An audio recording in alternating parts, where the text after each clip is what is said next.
Boom, how's it going, everybody? It's your boy Deshaun, otherwise known as the Dusty Butterscotch Goblin, but you guys can just call me Zabu. Welcome back to the channel. After such a long freaking hiatus, I'm sorry it's been taking so dang long for me to get back on the grind and up on the thing, but we're here now. I'm ready to start uploading again, got everything set up.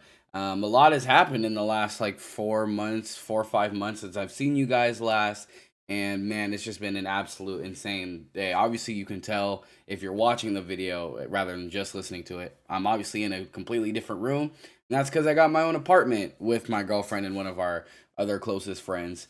Um, it's been awesome, you guys. It's been absolutely amazing. Obviously, that process was really difficult getting, packing everything up and moving the setup over here and just getting used to living basically, almost by yourself, just as a couple young adults where you got to rely on each other. You got to show up and pay your rent on time. You got to make sure you're saving enough money for your bills, obviously, but also for other things on the side. A lot of things have changed, man. So obviously, I have this apartment, like I said. I got a new car. If you follow me on Instagram, you know that I just got myself a Tesla. Shout out to my boy Devin, by the way, for like really making me want to just pursue it because he got a Tesla a little while ago, and I was like, dang, bro, I would love to have a car like this. So then, yeah, eventually I was like, well, you know what? I could actually probably afford to get a Tesla. Like, I could make those car payments and still be fine and have money for other things. So I went out and got me a Tesla, and I'll tell you what, boy, that in itself was already difficult, man. It was just a whole lot of freaking trial and error with trying to get auto loans. If you guys have never tried to get a car, off of a loan, it can be really difficult when you're young and you don't have established credit. Like I had good credit, but I didn't have actually I had my credit was in the great range, but it wasn't like amazing and I had no history of auto loans. So they were like kept denying me, denying me, denying me. Luckily after like I got rejected probably like 9 times, no cap, like 9 different freaking places kept denying me. But then I got one to finally accept me for the full amount. Got the Tesla. Had to drive like 2.5 hours to go pick it up. It was absolutely insane. I was awake for like 36 hours straight. Like I woke up for work, went to work, got off of work, had to go do a second job, did that. The dealership called me back and said I can go pick up the car. I was so excited. I immediately picked up a couple of my friends. I picked up my boy Laren, as you've seen him on the channel, and my cousin Simeon, who I got to get on the podcast soon for sure. Picked them up. We drove like 2.5 hours to go get the dang car. I had to sign all kind of paperwork and all that stuff. Then I had to go charge the car before I left. Still in my work clothes from the previous night, and then I had to go, like drop my boy off, and I had to go immediately to work in the same clothes I had worked in previously. Like I was musty and disgusting when I got home because I was just 36 hours in the same clothes, just running around doing stuff. But I got the car. It's been amazing, man, and what a time because gas is freaking insane. So it's been very nice having a full electric car and not worrying about the high prices of gas. It's been awesome. I actually like the charger experience, going to a Tesla charging station and charging the car because it gives me time to just kind of chill. I'll usually watch like Bob's Burgers or some YouTube and kind of mess around on my phone, maybe eat a little something in the car or whatever. I mean, I've been wanting a Tesla for like the longest time, so getting your dream car is always going to be a good time. So, shout out to the Lord for blessing me with that. And obviously, just everything's been going pretty smooth. Some rocky parts here and there, but that's not neither here nor there. You guys are here to hear oh my God, I said here like so many dang times. You guys are on this video to hear what I think about the albums that just dropped. There's like 4 albums that just dropped. 3 of them were on October 13th, Friday the 13th of October. They all dropped, and I was like, "What the heck? We got like all 3 of these on one night." And I listened to all 3 of them, and I'll get into my opinions on all of them. And then obviously we have For the Dogs that dropped this month. Anytime it's a Drake release, everybody wants to hop on it and listen to the whole thing a bunch of times and talk about it and discuss because you got to enjoy Drake while you got him. Who knows how much longer we could have this style of rap and hip hop where we have J. Cole, Kendrick, and Drake seeming like they're always dropping classics or, every time they show up on a song, you have such high expectations for them. Meanwhile, there's a lot of other younger rappers who are establishing themselves more. You got like Baby Keem coming up. I can't wait for his next release. Tyler's not really young and he's not really specifically a rapper, but always hyped for his releases. He's one of the goats for me right now. But just like a lot, like Jid, excited for his next thing. Lil Yachty be randomly popping up and spitting crazy bars, and sometimes he be missing a little bit. So, you never know what you're going to get with this current generation. So, we got to go ahead and give respect to the people who have proven that they should be on that pedestal while we have them and just enjoy the music, man. But let's go ahead and get into this. So, first album I wanted to talk about was And Then You Pray For Me, which is by West Side Gun. If you guys don't know who West Side Gun in, oh my god, it's been so long since I've talked like on a video. I'm probably gonna stumble over my words today, but bear with me. If you don't know who West Side Gun is, I highly recommend you check him out. He is a rapper who I believe is from New York and just has like a really interesting kind of like not higher pitched vocals, but his voice isn't quite as deep. It's a little bit more in the upper range, and the way he talks is so unique. He makes a lot of obviously gun noises, like me and my friends when we be freestyling or whatever, we do a lot of like stupid gun ad libs and stuff like this. We go boom, boom, boom. Like you've probably seen it when I did the podcast with my boy Devin and Brandon, where we just randomly I let the Glock rip in the beginning. So, we do that all the time. So I enjoy his ad libs of that stuff. So that was pretty cool. But it's a follow up album to his album, I think in 2020, called Pray for Paris. And that was a really good one. I think I still prefer 10 a little bit, but I haven't gone back and listened to Pray for Paris in a hot minute. So, and I have to go through the rest of West Side Gun's albums because I actually really enjoy his music. But he's kind of like this amazing boom bap rapper. He's got the braggadocious bars and the growing up around drugs and stuff like that bars, but it's mainly his delivery and his production choice that I always love on his albums. And on this album, he ended up having a lot of songs with trap beats on them, and it threw a lot of fans off because they're so used to just Westside Gun just ripping apart boom bap beats and like maybe jazzy instrumentals or whatever. But this one has trap beats on it, and there some of them are they're kind of hit and miss. They're kind of a mixed bag. Some of them are pretty good. Some of them are just okay. I don't think I really go back to many of them just on my own. I don't ever skip them on the full album listening experience, but they're not really for me if I was to put them in a playlist, say, and just like kind of pick out certain songs. So, it's kind of a for me, but all the boom bap songs, because of course he still has those on there. Those are all fire, absolutely amazing. Those are pretty much my favorite songs on the project, and it is like I think 21 songs long, so it's a bit of a longer album, but the runtime isn't too long or crazy. Let's see, it is, yeah, 21 songs. So, and it's about an hour and 15 minutes. So it's not too bad, but it's plenty, there's plenty on there. And my favorite songs that I at least took off from that album to kind of play all the time in my own playlist was Mama's Prime Time. That's the opening track on there. It has Jid on there, which is like it's a Jid. You already know he's gonna rep apart his verse, but it's a really nice boom bap instrumental. You also got the song Kitchen Lights, which may be the prettiest song of the year. The instrumental is just beautiful with all these strings and wonderful instruments going on, and it's very simple. Let's see I don't even know who does the chorus on there. It might be that Stove God Cooks guy because I've never heard of Stove God Cooks until this album, and it seems like every song he's on I freaking love because he almost outbars West Side Gun on every song they're on. And I don't know, I just really enjoy his delivery and everything. It's really good. But Kitchen Lights, if you don't want to listen to this whole album, just maybe a song off here, I would definitely check out Chicken Lights. Yeah. Check out Chicken Lights. It's even better than Kitchen Lights. You can tell I'm hungry. Yeah, Kitchen Lights is fire. I got Fly God 2 times. That's another good one. And JD Wrist, which is kind of a interesting song, I guess. I'll just leave kind of those songs for you to experience yourself. Don't want to tell you too much, but and Babylon Biz. Just go ahead. Those are my favorite songs off there. So maybe if you don't want to go through the full album experience, you can listen to those ones. But I highly recommend you go front to back on it. I think it's a good listening experience. You'll probably pick out some things you like. May not take more than half the album, if anything, but I don't think there's anything too bad or like, oh, this is an instant skip. I can't listen to this. I don't think anything's that bad. So that's just my opinion on that one. And then we also got an album by Earl Sweatshirt and The Alchemist called, I believe it's pronounced Voir Dire. It's spelled Voir and then Dire. It could be Voir Dire, but I think it's Voir Dire. It sounds like it would be more fancy.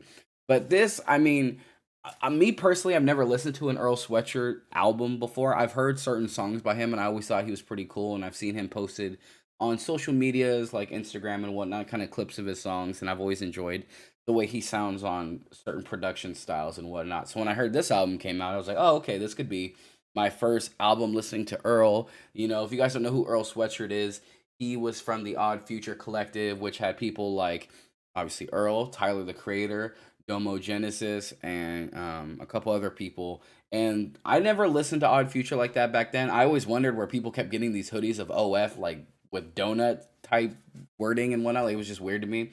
But I mean, I freaking love Tyler. I liked Domo Genesis's album he dropped this year. I don't remember much from it. I just remember kind of enjoying it. But maybe, I don't know. Let me know if it's worth going through his discography after this one. But man, I'll tell you what, Earl Sweatshirt, what an album for me personally. Like, I just freaking love this thing.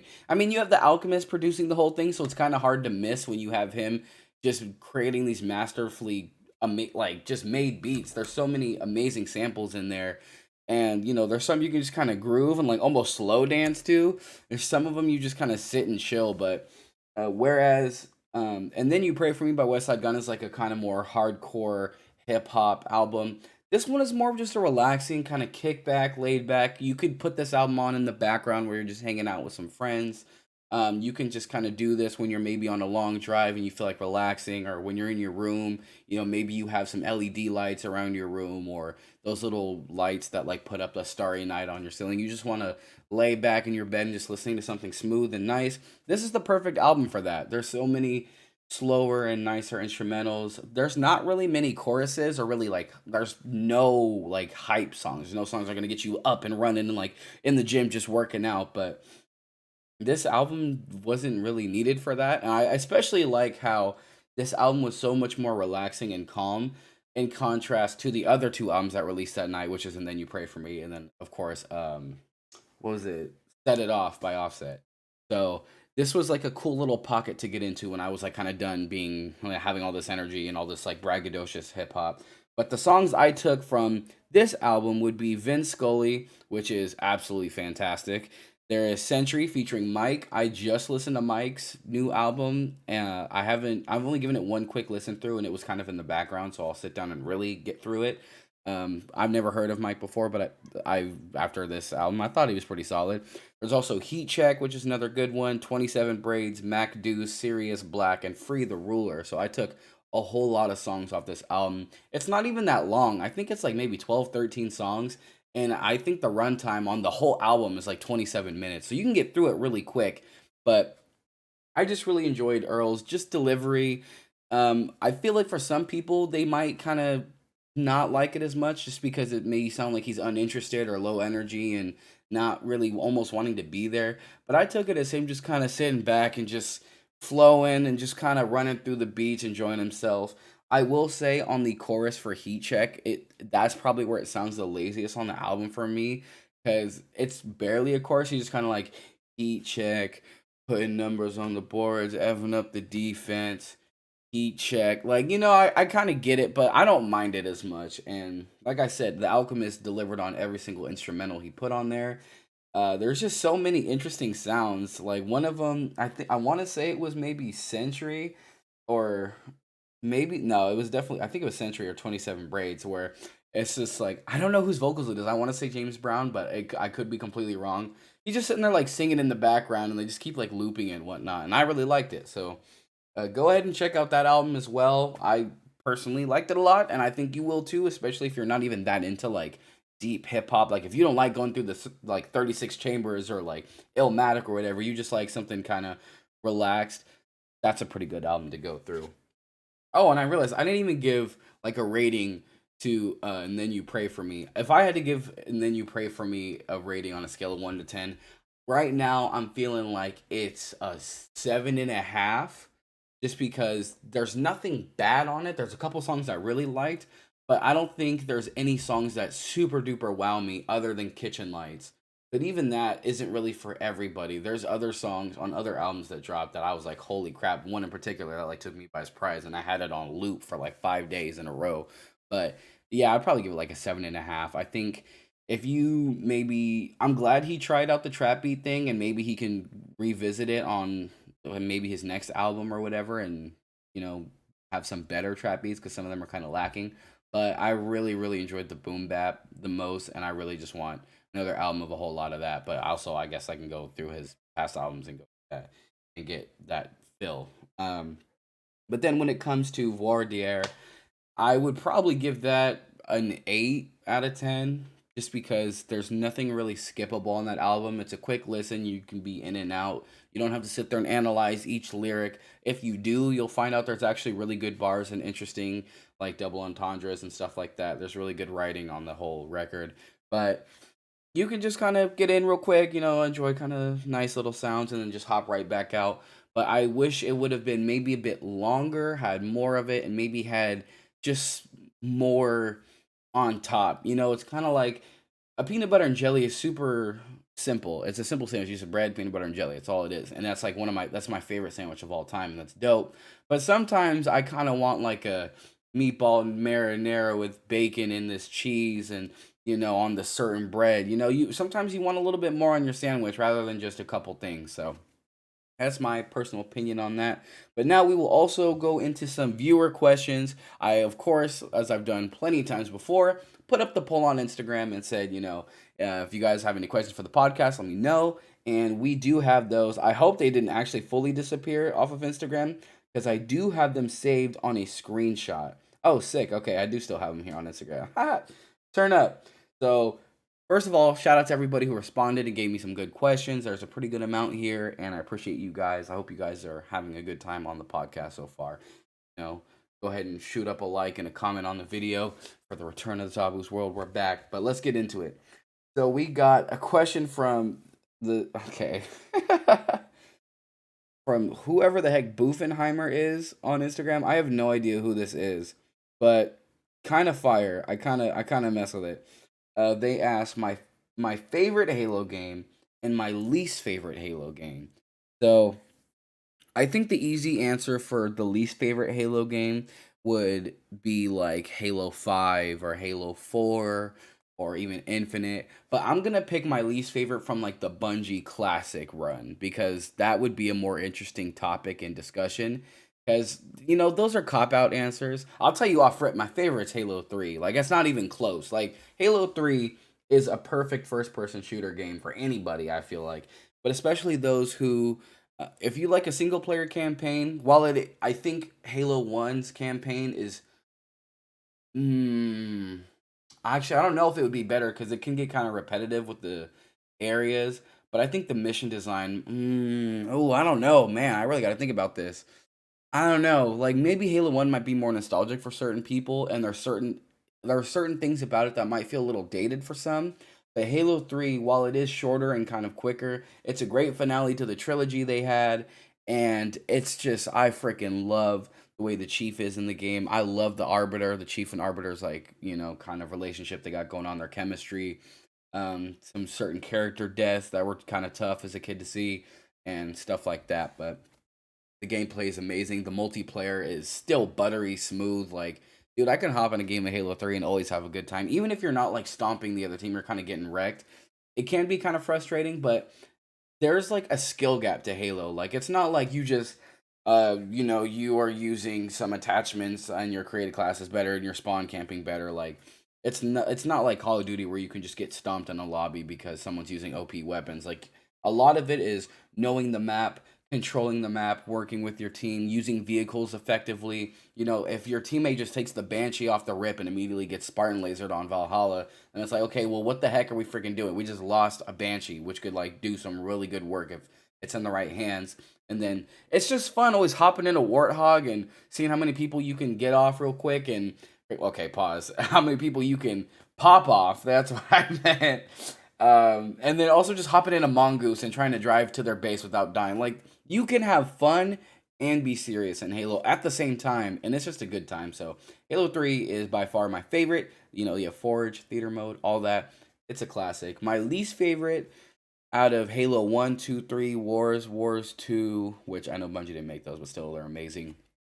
ODST and Reach. I would say my least favorite out of the classic goated games.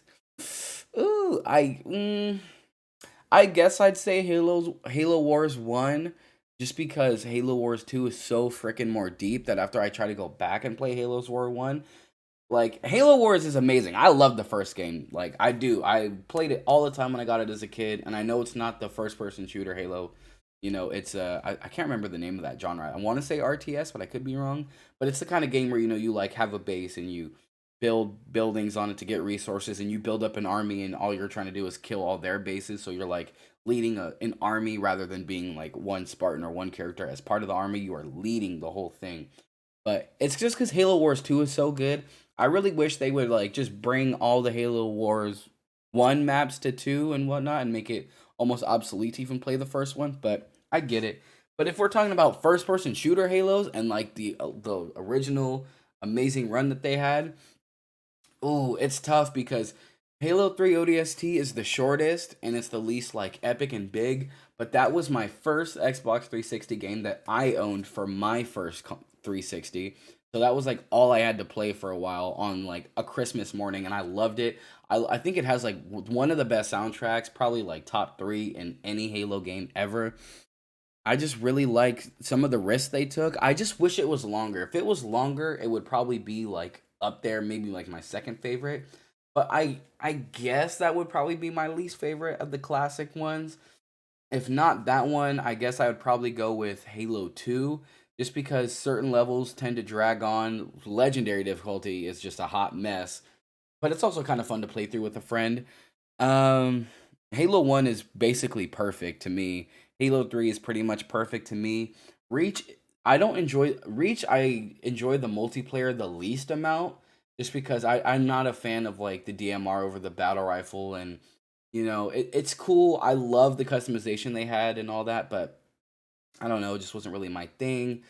So I don't know. I guess I'd go ODST just because all you really get is a campaign and firefight. But I mean, firefight was pretty groundbreaking for Halo. But I don't know. I guess ODST just because there's not enough of it, and it had no multiplayer other than firefight. Like if you bought Halo 3 ODST and you're like, I want to play ODST multiplayer, like not firefight but fighting each other. All you do is you get a second disc, and it's all of Halo 3's multiplayer with all the DLC. So you're really like paying $60. Well, at least back then, you were paying $60 for a shorter campaign that was amazing, but it's still shorter. Firefight, which maybe if you're not even into horde mode type stuff, then you won't like that at all.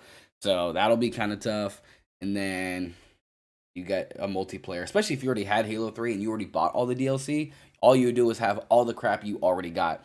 So I mean, I guess maybe it'd be cool to give that disc to a friend who doesn't have it, but I don't know. I guess ODST, but really good question. I'm interested to know your answer. Go ahead and type your answer to whatever question you guys asked in the comments.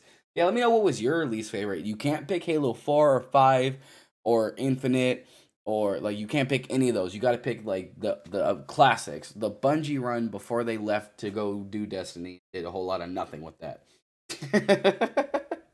Anyway, next question would be Mr. Brandon, Banana Brandon. He asked me a couple questions. The first one is, if a fruit could grow from my hair, what would I like to have? That's a pretty good question. That's an interesting question. If I could grow a fruit from my hair, I would grow watermelon. No, I'm just kidding. Could you imagine, like, I just have this big old fat freaking watermelon coming out of my hair? That would be crazy and like the most stereotypical thing ever. Like, that is just absolutely insane. But I don't know, maybe I would say either strawberries or grapes. Strawberries when they're like from someone's actual garden and they're like kind of small. I have a friend who he grows strawberries on his house, and I remember I tried one. It was like so freaking sweet and amazing. So if I could have whatever kind of strawberries he was growing, I would go with that. But if I had to get like store bought strawberries and they're just like popping, they're all big and not quite as juicy and sweet as that one that I had, then probably grapes. I guess I'd go green grapes. Those are pretty solid, and they'd be easy to pick. And who doesn't like grapes? So I'd probably go with that. That's an interesting question. And he also says, since you've been gone, what music have you been listening to? Honestly, a lot of the same stuff I've been listening to in general. Lately, like I said, I've been listening to these albums that came out on the 13th and whatnot. That was quite a legendary night for music and stuff like that. But um, Michael Jackson here and there. I mean, Michael Jackson's always in rotation. Kendrick here and there. Lately, I've also been feeling a lot of Baby Keem. Went through the Melodic Blue with my cousins, and we had a ball listening through that album again. I went back and revisited Nothing Was the Same by Drake, and it's still pretty. It's still like cool. Not my favorite album. Not something I go back to often, but I thought I'd try it. Um, Stuff like that, you know. I've been getting into jazz a lot more. My girlfriend sent me this big old fat jazz playlist, and I listen to that time to time. I've really been enjoying listening to "Not Tight" by Dami and JD Beck that came out, I want to say 2 years ago. But Anderson Paak's like newest jazz group that he kind of like is like pushing and kind of helping guide them. I don't think he plays any instruments in it. I think it's just the two people. Uh, Obviously JD and Dami Beck. So um, I don't know, just kind of that stuff. But I'm always down to listen to some more and new music. I try to stay up to date with releases that I'm actually interested in. I've been enjoying a lot of J. Cole lately as well, because it seems like every time he's on a feature lately for the last couple years, it's just like, bro, this dude just does not miss. Like, how do you keep coming up with all these classic verses? Like, first we had 90, well, this isn't a feature, but 95 South, and then he had the LA Leakers freestyle, and then he was just like barring up all over the freaking off season, and then he was on, oh my god, I'm gonna forget the freaking names. Oh my god, I'm gonna forget the name. What's the song he did with Benny the Butcher? I cannot remember it. It's gonna make me so upset because I freaking love that song. But it's the one that goes, on the night I was born, the rain was pouring, sparks was flying. Like, oh, Johnny P's Caddy, I want to say. I think it's Johnny P's Caddy. That one, the Secret Recipe with Lil Yachty. Like, what the heck? Like, Lil Yachty spit a dope verse. I mean, a lot of people don't give him credit for it, which I think is unfortunate because Lil Yachty actually had bars on that. But then J. Cole came in and just freaking like murdered the entire verse off of one rhyme pattern. Like, he was only rhyming like one, I guess, what do you even call that? Like one rhyme, like for a whole verse, and was just murdering it, just crazy. Freaking Dear Miss Summer or whatever on Summer Walker's album or the Dreamville thing or whatever, where he said like, I know they praying for your downfall, for your fall off, like the album I'm making or whatever. Just like, dude, J. Cole, stop, like, just like, what do you keep murdering every freaking verse you've been on? Like, just give me the fall off already. Like, stop playing with me, bro. Like, you haven't missed in such a long time. I don't even remember the last time J. Cole spit a verse. I was like, ooh, that was whack. That was a little weird. Oh my god, he's crazy. Heaven's EP, like, God, just everything he's on. It feels like. But that's the music I've been listening to. What about you, man? What you been listening to? Sorry, I kind of went on a crazy one. I also got a question. I guess two questions from my friend Tom. I'm not gonna answer them. They're inappropriate, and he is a silly Billy. But I will just say the answers to him so he can just know that I I answered the questions. I don't even think he's even gonna watch this. But no and yes. Sweet. Moving on.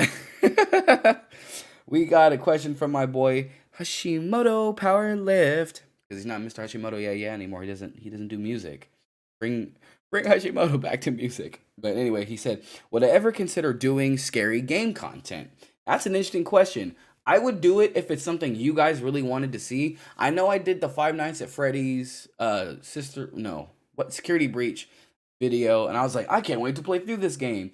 And I'll tell you what, you guys, I did record a part 2 to that video. I got so bored of the game so freaking quick that like it was not good videos. It would not have been good content. So I'll play scary games that are good and are interesting and that keep me engaged. But I realize like once I get past the first couple scares in the game, I just get really bored. Like I'm not saying like, oh, these games don't scare me. These are nothing. But like even Outlast, like Outlast is fun and it was really scary, especially if you look up my first and last name, you'll find my old YouTube channel that I used to stream straight off the PS4 on. And like I had some Outlast streams and like they're between 15 minutes to like 30 minutes because I couldn't even play it for a full hour without getting scared too much to even continue. But once you kind of learn the formula of the game, then it's just like, okay, go to this area. There's some monster or some enemy there. You can't fight back. You have to find this exact spot you're supposed to crawl through or slide through or go through the door. Keep trying to find where that is until you do. You'll just keep dying and it's just whatever. Like that's just boring. I like stuff that's like dynamic and different. And you're like, okay, crap. Like, how am I gonna do this? And definitely, if I get like a better PC, which I don't know when that'll happen because I have plans to do other things with my money, like pay all my bills that I have now, and also I want to get together some music making equipment and things like that, all kinds of different stuff. But when I do eventually upgrade my PC, I will definitely go ahead and start doing some of those other kind of indie horror games, like the kind that Corey Kenshin plays in Markiplier and whatnot. I would love to try some of those out because those seem to be the most creative, interesting ones. So I'll definitely do it once there's some games that are fun and like interesting enough. I was considering making videos on the Texas Chainsaw Massacre game, but to be honest, like the reason I made Friday the 13th videos is because it was like simple fun. I didn't have to think too much about it. It was just a good time. But that game, which isn't a bad thing that the game is a lot deeper than that. Like, there's actual strats and builds, and you got to work more with your team and communication. I think that's awesome from a gameplay perspective. But me personally, like, I just didn't feel like dedicating the time to like learn that game. Plus, it came out where like while I was gone off my hiatus, you guys, like I literally didn't play video games for like 2 months, like none almost. It was crazy. I had no interest in playing video games.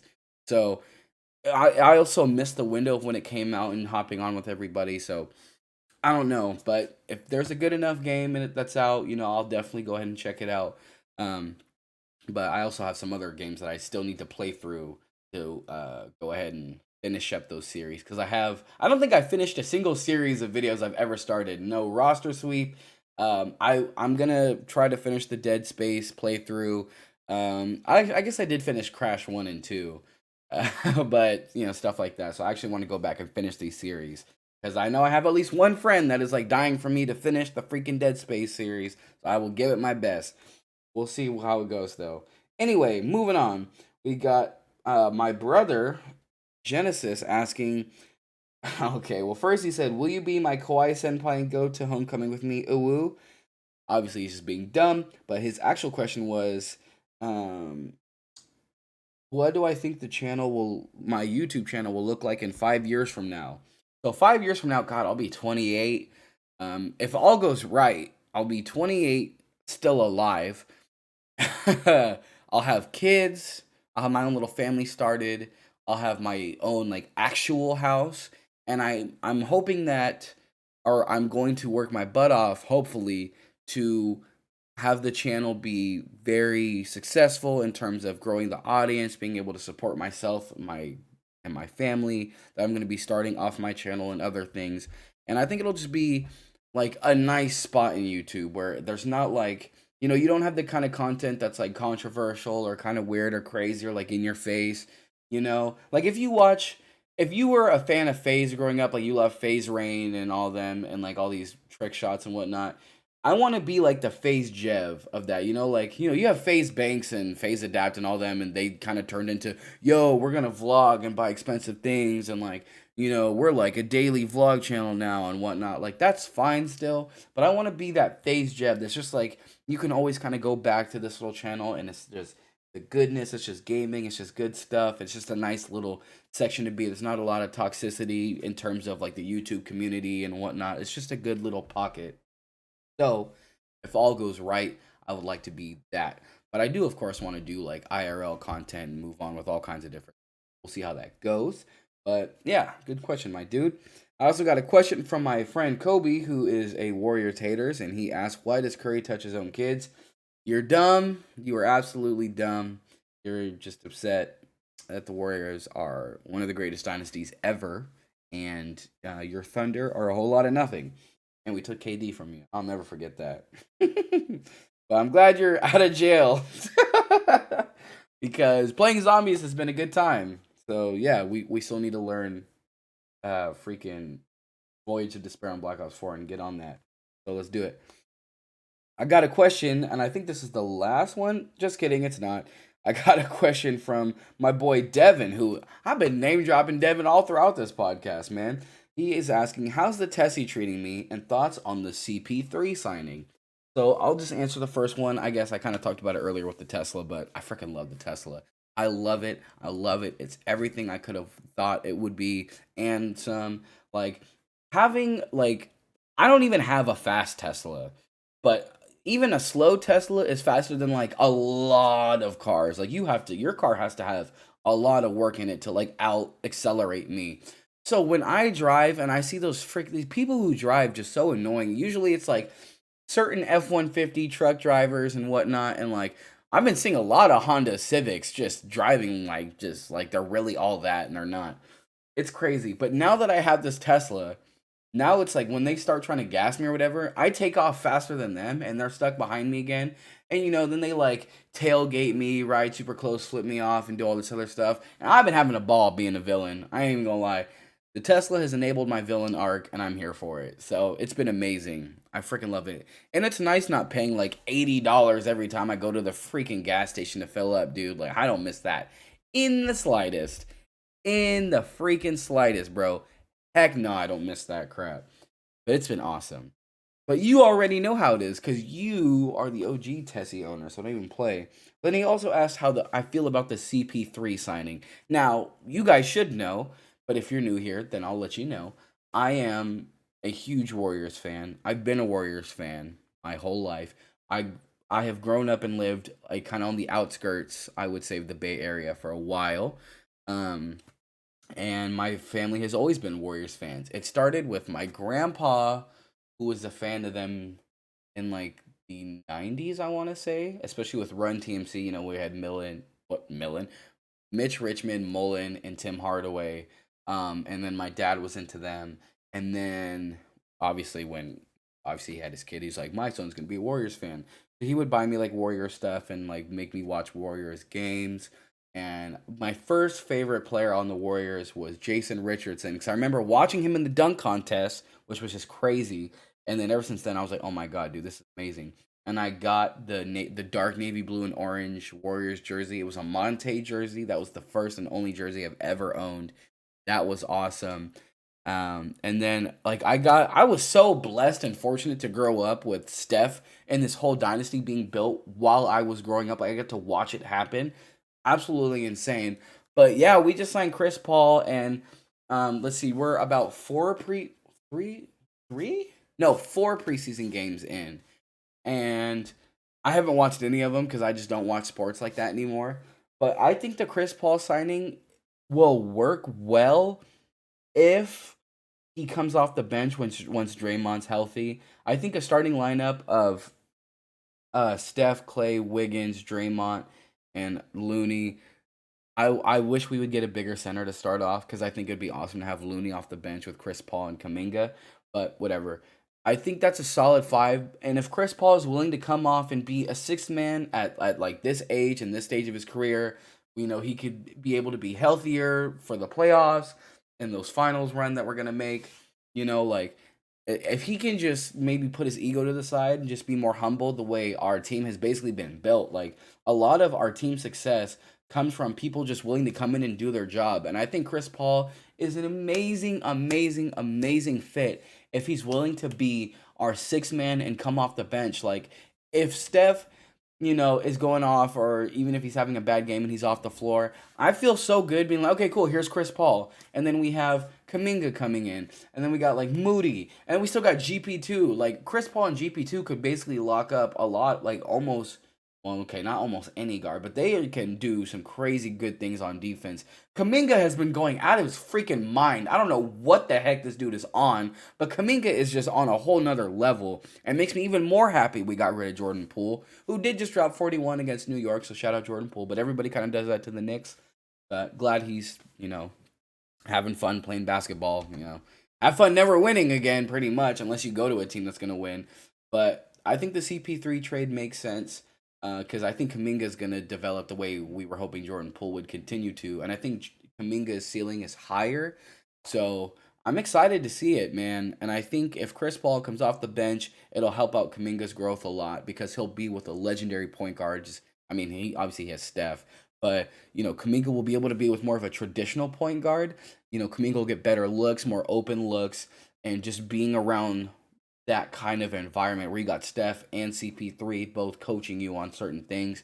I'm sure Iguodala is still going to be around. I know he's retired, but I know he's still going to be around, maybe helping him develop, learning defensive things from Draymond and, learning how to work your way up the ladder from Looney. Like, he's in the perfect environment. If he just absorbs everything and, Kaminga's going to be a dangerous man, bro. He's going to be crazy. I think this is really going to be his huge breakout season.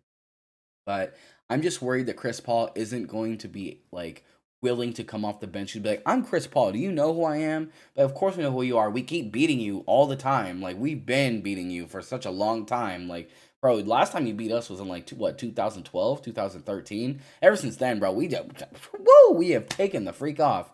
Like, you just made your finals appearance and didn't win nothing.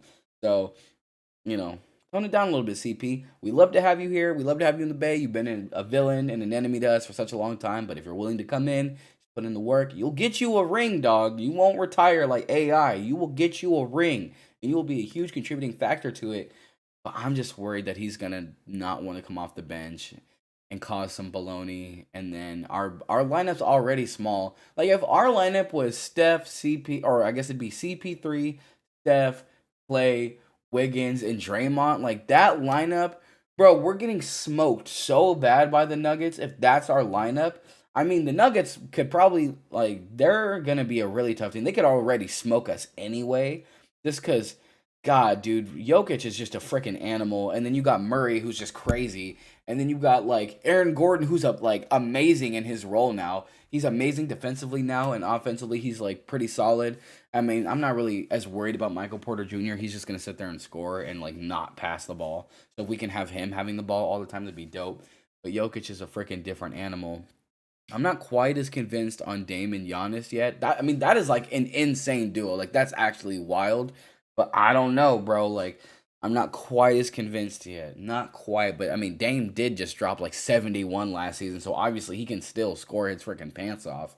And Giannis is Giannis. Like, he's probably, if not the first best, if he's not the best player in the league right now, he's definitely the second, undebatably.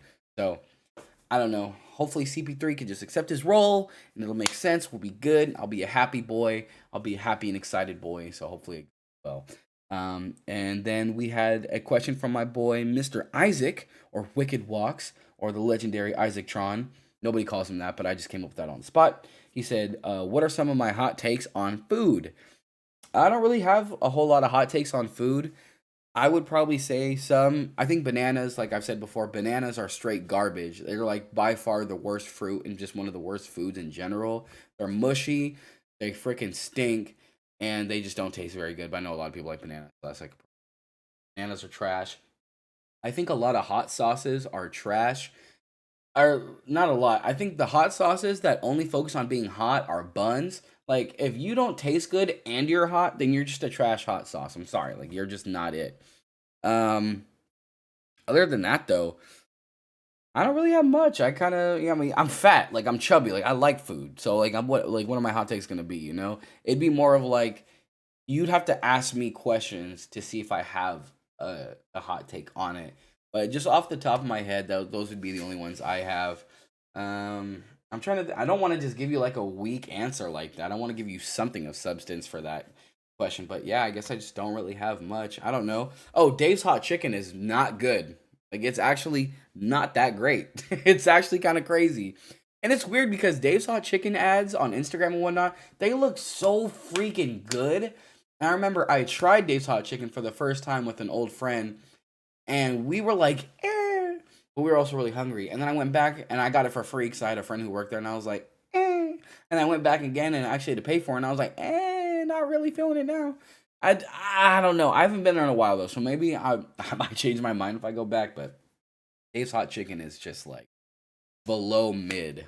It's so no, actually, I'm not below mid. It's not nasty, but it's just very like the most mid and overhyped food around us. But there is going to be a Shake Shack opening up, somewhat close to where I live. I'll have to drive a little bit to get there, but whew, I can't wait to try that. Can't wait to try that. And here's another hot take for you. Actually, I do have one. Uh, Raisin Cane sauce is better than Chick-fil-A sauce. Fight me on it. Chick-fil-A sauce may be more universal, I guess, but oh my god, dude, Raisin Cane sauce is so good.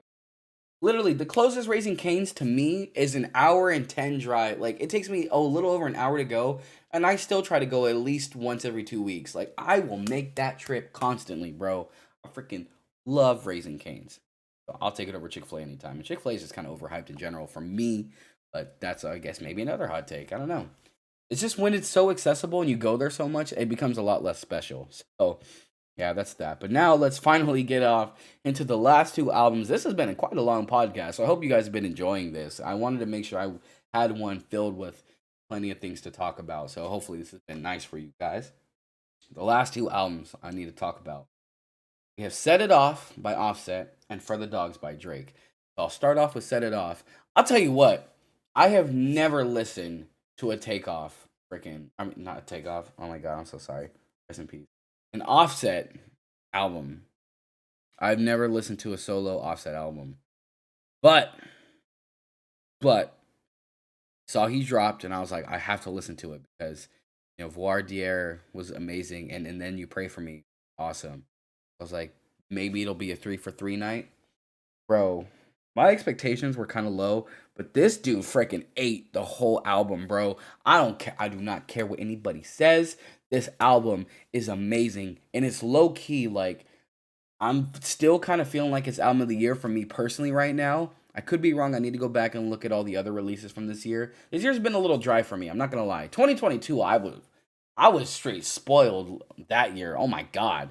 But oh my goodness, bro. Set It Off is so good. I don't think there's a single song that's bad. I don't think there's a single song that's skippable. And I even enjoy like something like Freaky. Like, I mean, it's supposed to be just kind of like a somewhat generic kind of club banger party song, but it's him and Cardi just kind of having fun and knowing that they're a couple and they're probably just kind of sitting there like, let's write a little song together. Like, for some reason that adds to it for me. I don't think it's that bad. It's whatever. And it's funny. I was thinking about it. Like, a lot of dudes who complain about that kind of music, or they're like, this is just a generic party song and this is just a generic club banger. I bet you not complaining when some girl you've been looking at all night hears that song and starts like, oh snap, this is my song. And then she starts dancing and throwing her behind all over the dang place. I bet you not complaining then, huh? And you're not going to complain. All of a sudden cheeks are moving around. You're going to sit there and be like, stop moving your cheeks. That song is generic. Like, you're not going to do that. What are you talking about? And I also really like the song they had, Jealousy, because I have no idea anything about any of their beef that they may have with somebody. I know absolutely nothing about Cardi B and friggin' Offset. Like, don't come for me because I don't know anything. But I'll tell you what, the beginning freaking, I guess, clip that they take where it's a lady, I'm sure, asking Offset, you have been having some troubles with your beautiful wife, Cardi B, or whatever the heck she said. And then all of a sudden the sample is jealous, A-B, jealous, jealous, jealous, jealous. I was like, oh, okay, they finna address it together. And then Offset comes off with this freaking, he's kind of talking a little bit of mess, talking about this dude. And then I don't know who the heck, production-wise, added that little piano like dun-dun-dun, like that'll kind of pop up here and then. But oh my god, every time I hear that, I'm like, dude, why does that feel like a diss? Why does like a couple little like dun-dun-dun on a piano feel like a diss? Like, it was just funky and disgusting. But then Cardi B goes up in there and she starts talking some crap, and I'm like, okay, because I like that, man. That's what hip hop is. When somebody's got a problem with you, they talking on you, they speaking down on you, or whatever the case may be, bro. Put it in the music, man. Make a diss track. Make a nice, good diss track. Like, can we stop killing each other, y'all? People be so quick to just end people's lives. Like, it's not a crazy thing. Bro, like, ending somebody's life is so insane.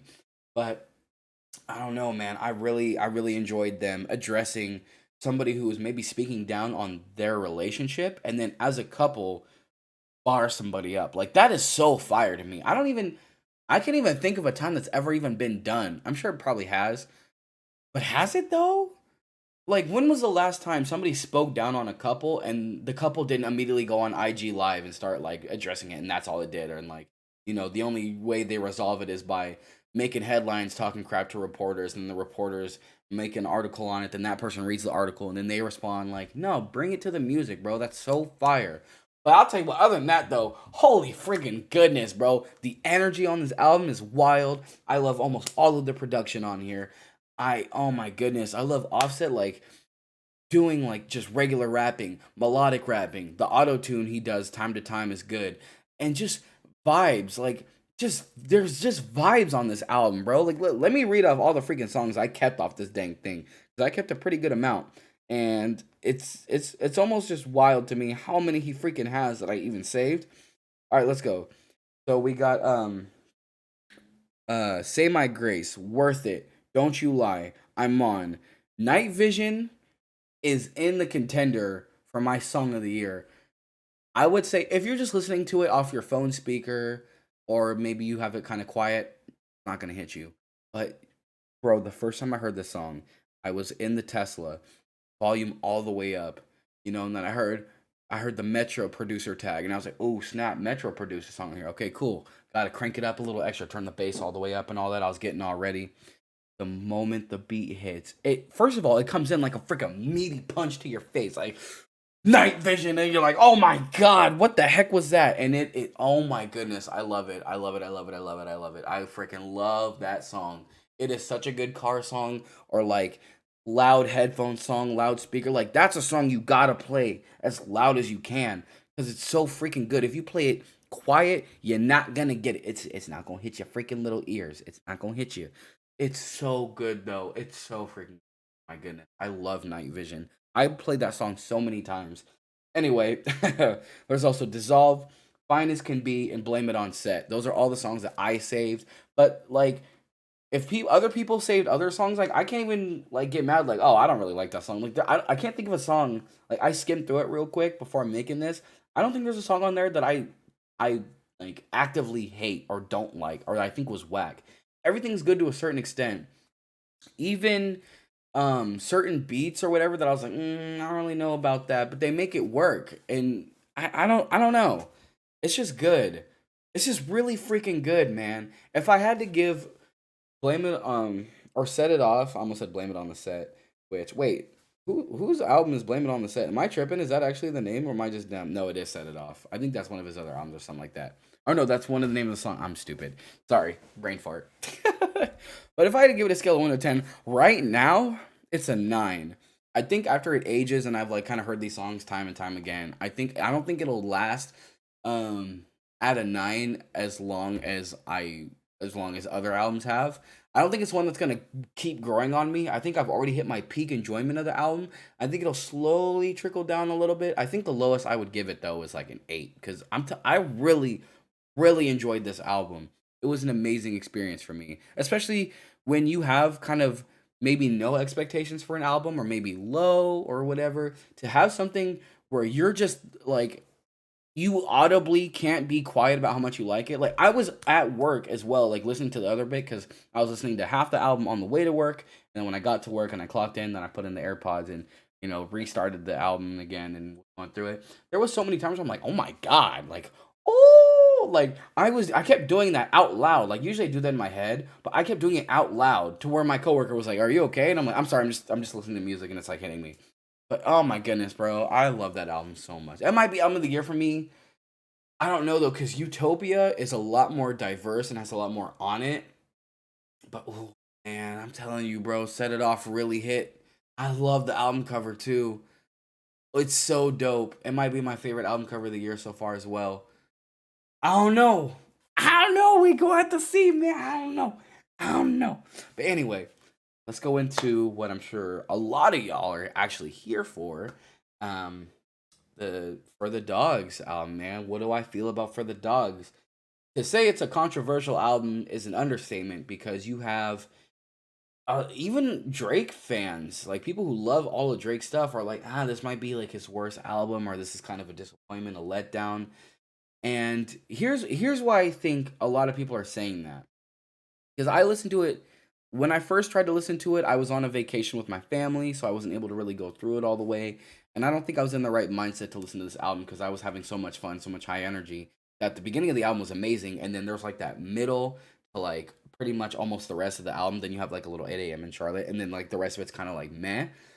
And here's what I think is why everybody's opinion is so different on this album.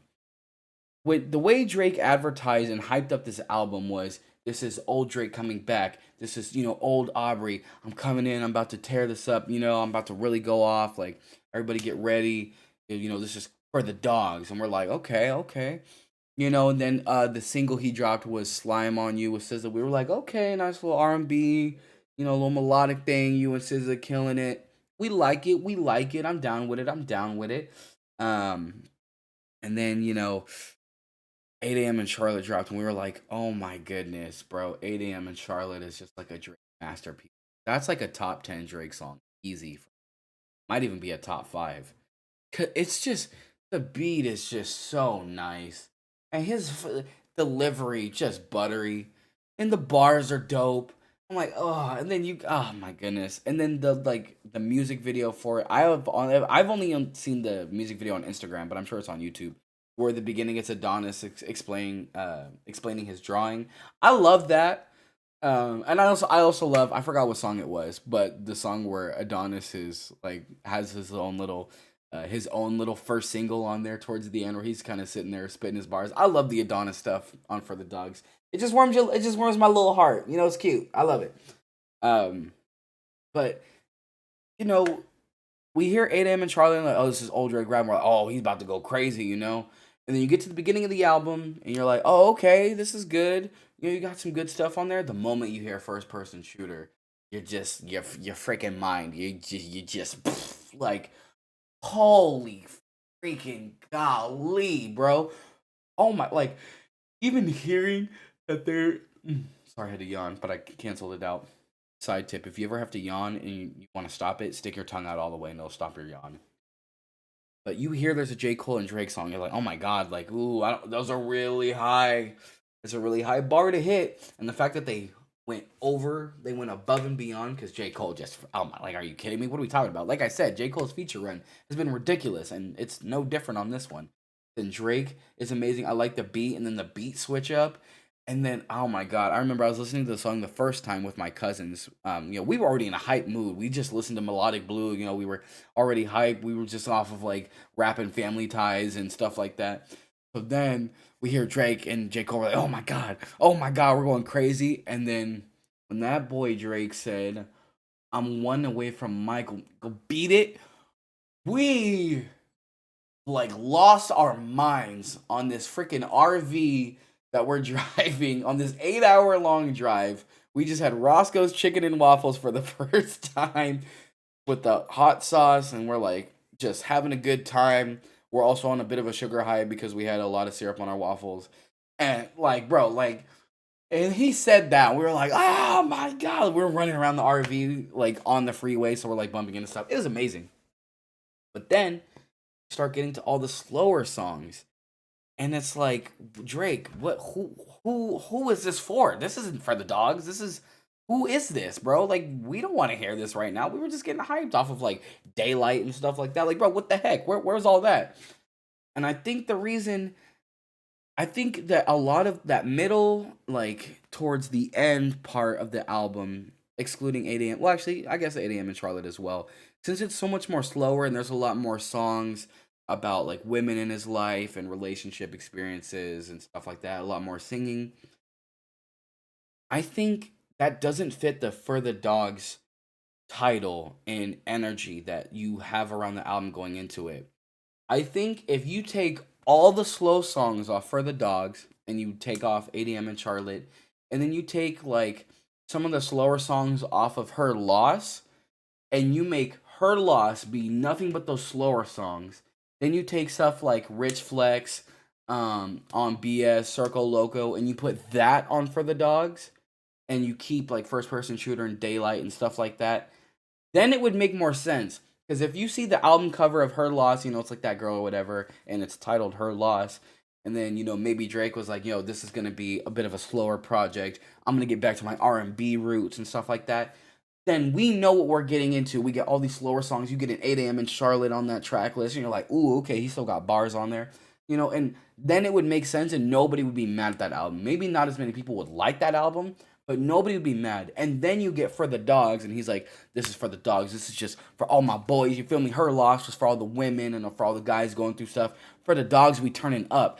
And then you start off with Rich Flex with 21 on there. And you got First Person Shooter on there. Then you got Daylight. And then you got the freaking Yeet song. And then you got like all these high energy songs on there. And you're like, oh my God, this is For the Dogs. And then, it will cut the track list in half, but it'd be nothing but high energy bangers. Then that would probably be like Drake's best album it would feel like that for everybody rather than it being so split. I think it was just a huge curation mishap and really bad like advertising the wrong album. Cause I feel like if you just, I swear, maybe I'll sit down and listen to both albums and make like a playlist of what Her Loss should have been and what For the Dog should have been, and I'll try to sequence it the right way, like not even adding songs from other albums, just those two albums. I feel like if I change it around, it would make more sense, and people would be able to enjoy both albums more. I mean, obviously, people wouldn't enjoy Her Loss as much as we do, but people would enjoy For the Dogs a lot more. But it would also just make more sense. I feel like it was just a huge curation mishap. But that being said, how do I feel about all the music on For the Dogs? Actually, I don't think there's any bad song, because when I go into Drake albums, I mean, I know a lot of us really want Drake to sit there and just bar up for a little while and just murder everything. Like, I know that's what a lot of us want, but that's not always what we're gonna get. So when I go into Drake album, like, okay, I just hope he has at least a couple songs where his bars are crazy and he's just sitting there rippity rapping and ripping up a verse. I hope there's good melodic songs on there. I hope there's good R&B songs on there. I just hope none of the production falls flat. I'm ready for the corny bars and the weird bars and the sus bars. Like, I know those are gonna come, but just don't miss on the production, and don't put me in a state where I feel like I'm wasting my time falling asleep to the album. And I think all the songs on their own, I don't think there's anything terrible. I don't think there's any terrible song that's just like, dude, this is unlistenable. There was some certain songs on CLB I remember feeling like that. I don't even go back to CLB pretty much at all. But I don't think there's any terrible songs on For the Dogs. I just, like I said, I think it's a curation mishap. Obviously the standouts or at least the songs that I kept off that and added to my playlist, I would go ahead and give me 1 second. Where the freaking heck is the playlist I made for all the songs? I would only really keep 8 a.m. in Charlotte, First Person Shooter, and Daylight for like when I'm in a rap mood. I really like the opening track off the album. I freaking forgot what the heck it's freaking called. Virginia Beach, I liked. I liked Amen. Tizo Touchdown on any album, it feels like. It's freaking crazy. Like, how does Tizo keep going off on every freaking album he's on? I haven't checked out his solo album. I heard it was like good, but not like crazy. I'll check it out. But yeah, like I like Amen. I like Calling for You. Fear Heights is cool. Daylight's awesome. First Person Shooter's cool. I Don't Give a Flip is alright. Is pretty cool. Slime You Out's cool. Bahamas Promises is solid. Do Picasso. What Would Pluto Do? 8 a.m. in Charlotte's just ridiculous. BBL Love is fine. Like, all the songs are fine. It's just when I hear For the Dogs and I hear 8 a.m. in Charlotte before the album, and I'm ready for you to bar up and basically give us almost a Her Loss. Maybe not that much energy, but like the pen game being better. And I'm hearing a bunch of slow songs and R&B songs, just not quite feeling it as much. So I would say as For the Dogs is right now, I would probably go ahead and give that I give it like a 7. That's just my personal opinion on it. Let me know what you guys think about my theory and my thought process on the songs being on the wrong albums and whatnot, and how you guys felt about it. And just let me know how you guys felt in general about these albums, man. But overall, it's been a great month for music. I'm still glad we got For the Dogs. I'm glad Drake is taking a break, like he said he is, and just kind of focusing on him and doing his own thing and maybe giving music just a little bit of time, and then come back and give us a lot more of a focused and cohesive project. But amazing stuff, amazing stuff. And it's just good to know that we're getting different types of albums, especially like I said on that one night. Like, you got Offset with all this hype and energy, you got more traditional hip hop and boom bap and kind of trap beats on And You Pray for Me, and then you got freaking Voir, which is just awesome, smooth listening. For the Dogs is for all the Drake fans.